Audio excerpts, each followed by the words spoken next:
Me llamo Melissa y tengo 32 años. Pero desde que descubrí la verdad que hizo pedazos la vida perfecta que creía tener. Siento que he envejecido 10 años en los últimos 3 meses. Estuve casada con Roberto durante 5 maravillosos años. O al menos eso creía yo en mi absoluta ingenuidad. Pensaba que éramos esa pareja envidiada por nuestros amigos y familiares, la que siempre estaba de la mano en las cenas, la que planeaba un futuro brillante, viajes y quizás dentro de unos años tener hijos. Roberto es arquitecto, un hombre encantador, carismático y con una habilidad verbal tan impresionante que podía convencer a cualquiera de cualquier cosa.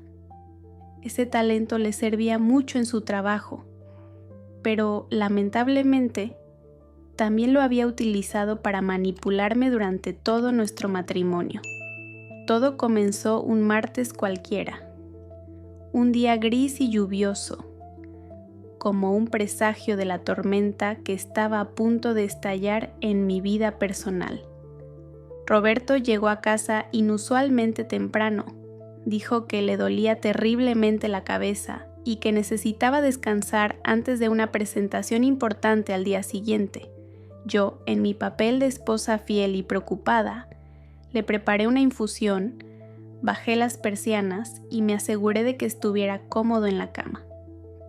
Sentí una gran ternura por ese hombre que parecía tan vulnerable, sin saber que aquella vulnerabilidad no era más que una de las máscaras de su teatro de mentiras. Mientras dormía profundamente, o fingía dormir, su teléfono, ese aparato que siempre llevaba pegado a la mano y que mantenía bloqueado como si fuera una extensión de su cuerpo, vibró insistentemente sobre la mesita de noche. No era una llamada normal, eran notificaciones que iluminaban repetidamente la pantalla en la oscuridad de la habitación. Normalmente jamás habría revisado su teléfono, le tenía una confianza ciega y respetaba ese espacio que consideraba sagrado, pero algo en mis instintos, esa voz interior que solemos ignorar por miedo a que tenga razón, me empujó a mirar la pantalla iluminada. No pude desbloquearlo, por supuesto, pero las notificaciones en la pantalla de bloqueo fueron suficientes para detener mi corazón y helar mi sangre. Provenían de una aplicación de mensajería que ni siquiera sabía que Roberto tenía instalada. El remitente aparecía simplemente como Arquitecta B. Podía ser una colega, claro. Si no fuera porque las partes visibles de los mensajes decían «Te extrañé en mi cama» y «Ella no sospecha nada, ¿verdad?», sentí un fuerte mareo, como si el suelo hubiera desaparecido bajo mis pies y yo cayera en un abismo de dolor y confusión. Pero en vez de despertarlo y enfrentarlo entre gritos y lágrimas, que sería la reacción más lógica y emocional, una calma fría y calculadora, una calma que jamás había sentido en mi vida, se apoderó de mí. Decidí que yo no sería la víctima llorosa de esta historia. Si él estaba jugando un juego estratégico, yo me convertiría en la gran maestra del tablero de ajedrez y lo destruiría pieza por pieza sin que se diera cuenta, hasta que ya fuera demasiado tarde. Esa noche no dormí. Lo observé en la oscuridad. Estudié su rostro relajado. Me pregunté cómo podía dormir tan plácidamente al lado de la mujer a la que estaba traicionando. ¿Quién era en realidad ese desconocido que roncaba suavemente a mi lado? A la mañana siguiente actué con total normalidad. Le preparé el café, le di un beso en la mejilla y le pregunté por su dolor de cabeza. Me dijo que gracias a mis cuidados se sentía mucho mejor, mientras me mentía a la cara con una naturalidad escalofriante. Por dentro yo gritaba de rabia y asco. En cuanto salió por la puerta rumbo a la oficina, puse mi plan en marcha. Lo primero fue revisar minuciosamente nuestras finanzas. era algo que siempre había dejado en sus manos, ese error mortal que cometemos las mujeres por comodidad o exceso de confianza. Descubrí movimientos extraños en nuestras cuentas conjuntas, retiros de efectivo en zonas de la ciudad donde él jamás iba por trabajo y transferencias pequeñas pero regulares a una cuenta corporativa que yo no conocía. Con el dinero que había ahorrado para nuestro aniversario, ironía pura, contraté a un detective privado. Le entregué toda la información que tenía y le pedí que siguiera a Roberto día y noche, que documentara cada paso, cada encuentro, cada café y cada mentira. 3 días después, el detective me entregó un sobre amarillo lleno de fotos que no solo confirmaban mis peores pesadillas, sino que superaban todo lo que yo hubiera podido imaginar. La mujer no era una desconocida, ni una compañera de trabajo, ni un romance pasajero. Era Belinda, mi prima hermana, la persona con la que crecí, mi confidente, la que venía a cenar cada domingo y hacía bromas cariñosas con Roberto. Aquella cercanía que yo interpretaba como calidez familiar, ahora la veía bajo una luz completamente distinta, repugnante y enfermiza. Las fotos los mostraban besándose dentro del coche de Belinda, entrando juntos a un motel barato en las afueras de la ciudad y, lo peor de todo, sentados en un parque mirando algo en el teléfono de Roberto mientras se reían.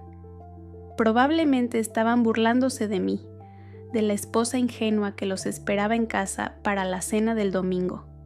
El dolor fue tan agudo que me doblé físicamente, sentí náuseas.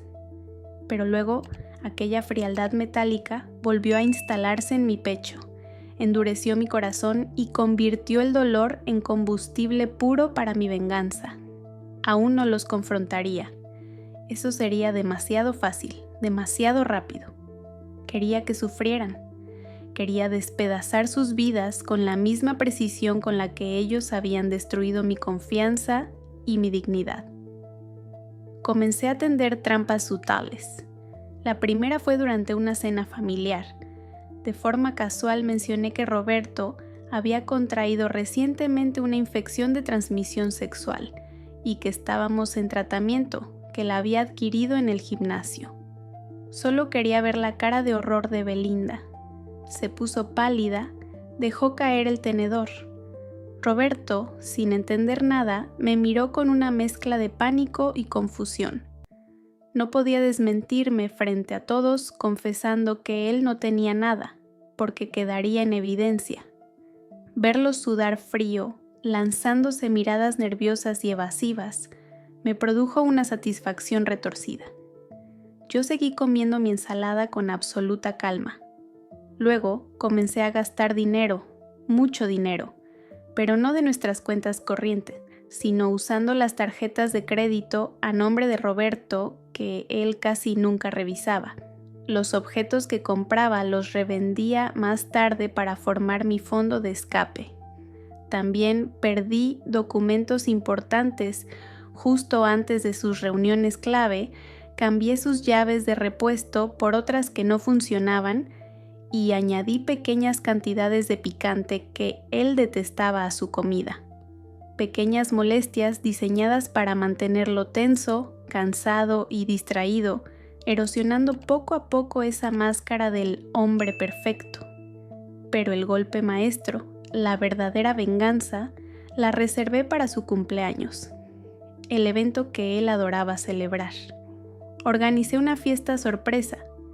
Invité a toda su familia, a los socios de su estudio de arquitectura, a mis padres y, por supuesto, a Belinda. Anuncié que había preparado un video especial, un montaje de los mejores momentos de Roberto. Preparé el proyector en el jardín. Me aseguré de que todos tuvieran una copa de champaña en la mano y que prestaran atención. Roberto disfrutaba siendo el centro de todas las miradas. Brillaba, me abrazaba, me agradecía por ser la mejor esposa del mundo. Pero él No sabía que el video que estaba a punto de reproducirse no contenía fotos de nuestra infancia ni de nuestros viajes. El video era una recopilación cuidadosamente editada de todas las pruebas reunidas por el detective, incluidos audios grabados con un micrófono direccional. En esas grabaciones se escuchaba a Belinda diciendo lo harta que estaba de mí y a Roberto hablando de sus planes para dejarme en cuanto tuviera acceso a la herencia que mi abuela me había dejado. Cuando las luces se apagaron y el proyector comenzó a funcionar, un silencio mortal cayó sobre el jardín. El único sonido era el de los grillos y las voces de esas dos personas, planeando mi ruina emocional y financiera. El haz de luz del proyector cortó la oscuridad de la noche, exponiendo la infección que había estado pudriendo nuestro matrimonio desde dentro. Las imágenes de ellos, riéndose de mi supuesta estupidez, se proyectaban una y otra vez en el muro blanco del jardín, y el silencio fue roto no por gritos, sino por el sonido cristalino de una copa de champaña que cayó al suelo y se hizo añicos. Ese sonido pareció despertar a los invitados de su parálisis colectiva. Roberto, que hasta ese momento había mantenido una sonrisa congelada en el rostro, reaccionó con una torpeza desesperada. Como un animal herido, se lanzó hacia el proyector. Tropezó con los cables y casi tiró la mesa de aperitivos en su intento frenético por detener esa humillación pública que estaba consumiendo su vida. Pero yo, que había previsto hasta el último detalle, había protegido el archivo con contraseña y configurado todo de manera que no pudiera detenerse manualmente sin cortar la electricidad de toda la casa, algo que, en su pánico ciego, él no sería capaz de entender. Belinda, por su parte, no se movió, permaneció allí, rígida como una estatua de sal, con el rostro completamente descolorido.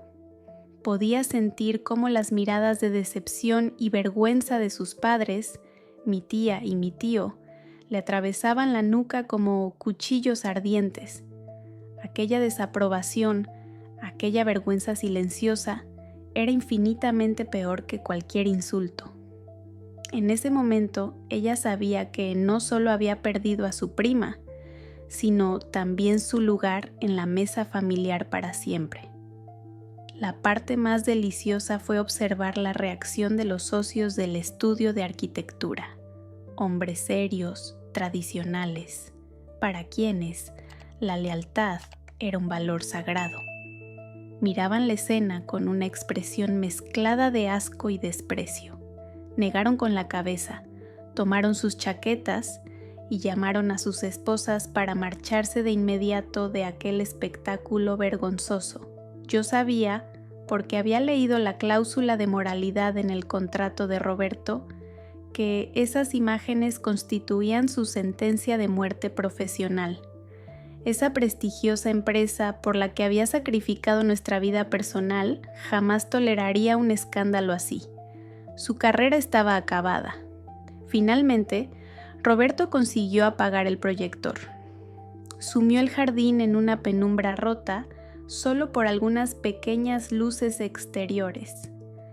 Pero el daño ya estaba hecho. La verdad había quedado grabada como un tatuaje en los ojos de todos los presentes. Ningún apagón podría borrar lo que habían visto y, sobre todo, lo que habían escuchado, sus planes para dejarme sin nada. Caminé hacia la zona más iluminada, convirtiéndome una vez más en el centro de atención. Rodeada por el caos, hablé con una voz serena que contrastaba violentamente con todo a mi alrededor. Feliz cumpleaños, Roberto. Espero que te haya gustado tu regalo, porque es lo último que recibirás de mí, en todos los sentidos. Saqué un sobre blanco, grueso y pesado de mi bolso y lo dejé sobre la mesa frente a él. No eran solo los papeles del divorcio, también contenían las notificaciones legales de que la hermosa casa que habíamos comprado con la herencia adelantada de mi padre y que legalmente estaba a mi nombre, algo que él siempre olvidaba, había sido puesta en venta esa misma mañana y que los nuevos dueños vendrían a tomar posesión en 48 horas. Eso significaba que tenía exactamente 48 horas para recoger sus cosas y buscar un lugar donde vivir. Quizás ese motel barato al que tanto le gustaba ir con Belinda. Además, con una dulce sonrisa le informé que las cuentas compartidas estaban vacías. No porque yo hubiera robado el dinero, sino porque había pagado por adelantado todas las deudas de sus tarjetas de crédito, esas que él usaba para sus escapadas. Lo había dejado libre de deudas, pero con un saldo absoluto de 0, una justicia poética que lo dejaba sin recursos para contratar a los abogados que inevitablemente necesitaría. Sin esperar respuesta, me di la vuelta. Ignoré sus súplicas ahogadas y los sollozos histéricos de Belinda, que intentaba explicar lo inexplicable a su madre. Caminé hacia la puerta del jardín con la cabeza en alto. Respiré hondo, llenando mis pulmones con el aire frío de la noche. Un aire que, por primera vez en años, no olía a mentiras ni al perfume barato de otra mujer. Tal como había planeado, un taxi me estaba esperando en la entrada. Mientras el coche se alejaba, observé por el retrovisor las luces de la casa titilando, una metáfora perfecta de la vida que dejaba atrás, una estructura que parecía sólida por fuera, pero vacía y oscura por dentro. No fui a casa de mi familia. No quería consejos ni consuelo. Fui directamente al aeropuerto. Allí me esperaba un billete de ida a un pequeño pueblo costero en el sur de Europa, un lugar donde nadie conocía mi nombre, donde no era la pobre Melissa engañada, sino una mujer libre, con una cuenta bancaria intacta y una historia que contar. Han pasado 6 meses desde aquella noche explosiva, y las noticias me llegan poco a poco a través de amigos en común que no he bloqueado. Roberto fue despedido 2 semanas después del escándalo. La atmósfera hostil en la oficina y la pérdida de clientes importantes, que no querían asociarse con alguien con su reputación, hicieron insostenible su permanencia en la empresa. Ahora trabaja en una firma pequeña, ganando una fracción de lo que antes ganaba, y vive en un estudio cuyo alquiler apenas puede pagar. Belinda ha intentado contactarme miles de veces. Me ha enviado cartas y correos electrónicos pidiéndome perdón, diciendo que Roberto la manipuló y que ella también fue una víctima. Pero sus palabras van directas a la carpeta de spam de mi vida, donde se eliminan sin ser leídas. En cuanto a mí, escribo esto sentada en una terraza frente al mar, disfrutando mi vino blanco. Veo cómo el sol se pone en el horizonte y tiñe el cielo de colores vibrantes, colores que me recuerdan que la vida es demasiado corta y demasiado hermosa para gastarla con personas que no saben amarte. La venganza no es un plato que se sirve frío, es una comida que se saborea, que se disfruta y de la que te levantas dejando que otros limpien el desastre. Y créanme, la cuenta que ellos tuvieron que pagar fue mucho más cara que cualquier cena de lujo. Soy Melissa, y esta no es la historia de cómo fui traicionada, es la historia de cómo me liberé.